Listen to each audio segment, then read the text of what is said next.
Assalamualaikum warahmatullahi wabarakatuh. Perkenalkan, nama saya Nuranggreni, NIM 50912-2016, kelas A, dari jurusan Kesejahteraan Sosial, Fakultas Dakwah dan Komunikasi, Universitas Islam Negeri Alauddin, Makassar. Di sini saya akan memaparkan materi tentang teori komunikasi lintas agama dan budaya. Materi pertama yang akan saya bahas yaitu tentang pentingnya pemahaman komunikasi lintas budaya dan agama dalam kehidupan. Dalam dunia yang semakin terhubung dan beragam seperti saat ini, pemahaman tentang komunikasi lintas budaya dan agama menjadi semakin penting.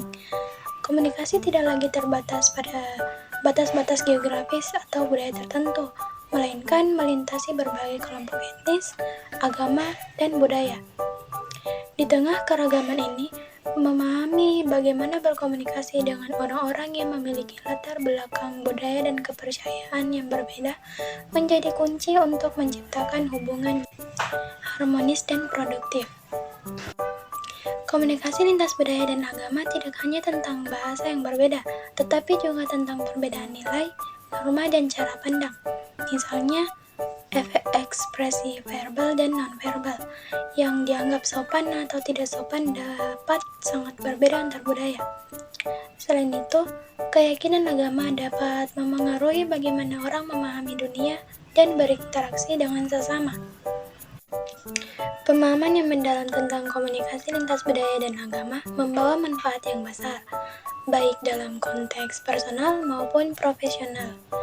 Dalam lingkungan kerja, kemampuan untuk berkomunikasi secara efektif dengan rekan kerja, klien, dan mitra dari berbagai budaya dan agama dapat meningkatkan produktivitas dan kolaborasi tim.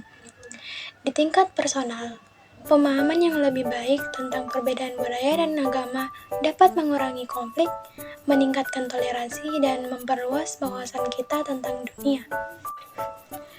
Oleh karena itu, dalam menyadari kompleksitas dan keunikan setiap individu dan kelompok, penting bagi kita untuk memperkuat keterampilan dalam komunikasi lintas budaya dan agama. Dengan demikian, kita dapat membentuk masyarakat yang inklusif, saling menghargai, dan berbudaya, di mana perbedaan dianggap sebagai kekayaan dan bukan sebagai hambatan. Selanjutnya, saya akan membahas tentang keragaman budaya dan agama di Sulawesi. Sulawesi dikenal karena keragaman etnis, bahasa, dan agamanya. Contoh suku yang terkenal termasuk Toraja, Bugis, Makassar, dan Minahasa. Agama-agama yang dianut di Sulawesi mencakup Islam, Kristen, Hindu, dan kepercayaan tradisional. Adapun studi kasus tentang komunikasi lintas budaya di Sulawesi yaitu mencakup berbagai situasi di mana orang dari latar belakang budaya dan agama yang berbeda berinteraksi dan berkomunikasi satu sama lain. Salah satu contoh yang dapat diambil adalah dalam konteks bisnis atau proyek pembangunan. Misalnya, bayangkan sebuah proyek pembangunan di daerah Sulawesi yang melibatkan berbagai kelompok etnis dan agama. Tim proyek terdiri dari orang-orang yang berasal dari suku yang berbeda, seperti Toraja, Bugis, dan Minahasa, serta memiliki keyakinan keagamaan yang beragam, seperti Islam, Kristen, dan kepercayaan tradisional. Dalam hal ini, tantangan utama adalah memahami perbedaan-perbedaan budaya dan agama serta mengintegrasikan keragaman ini dalam pelaksanaan proyek.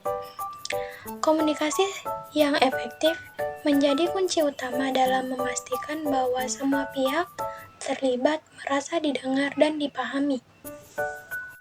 Strategi yang dapat diterapkan termasuk memfasilitasi dialog terbuka antara berbagai pihak, mempromosikan penghargaan terhadap perbedaan, dan mencari solusi yang inklusif yang memenuhi kebutuhan dan kepentingan semua kelompok terlibat. Dengan menerapkan pendekatan komunikasi yang sensitif terhadap budaya dan agama, proyek dapat berjalan dengan lebih lancar dan berhasil, sementara pada saat yang bersamaan memperkuat hubungan antar budaya dan antar agama di Sulawesi. Dalam kasus ini, teori yang digunakan dalam komunikasi lintas budaya dan agama mencakup beberapa konsep utama. Yang pertama, teori komunikasi lintas budaya. Ini adalah pendekatan yang menyoroti bagaimana perbedaan budaya mempengaruhi proses komunikasi. Teori ini membantu kita memahami bagaimana budaya, termasuk bahasa, nilai-nilai, dan norma sosial, mempengaruhi cara orang berkomunikasi satu sama lain. Yang kedua, teori komunikasi agama. Teori ini fokus pada bagaimana agama mempengaruhi komunikasi individu dan kelompok. Ini mencakup pemahaman tentang bagaimana nilai dan praktik keagamaan mempengaruhi persepsi dan interaksi orang dalam konteks budaya yang berbeda. Yang ketiga, teori pengelolaan konflik.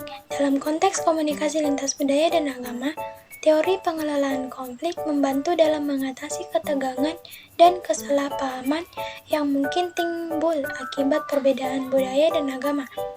Ini termasuk strategi untuk memfasilitasi dialog terbuka, mempromosikan pemahaman saling, dan mencari solusi yang menghormati keberagaman budaya dan agama.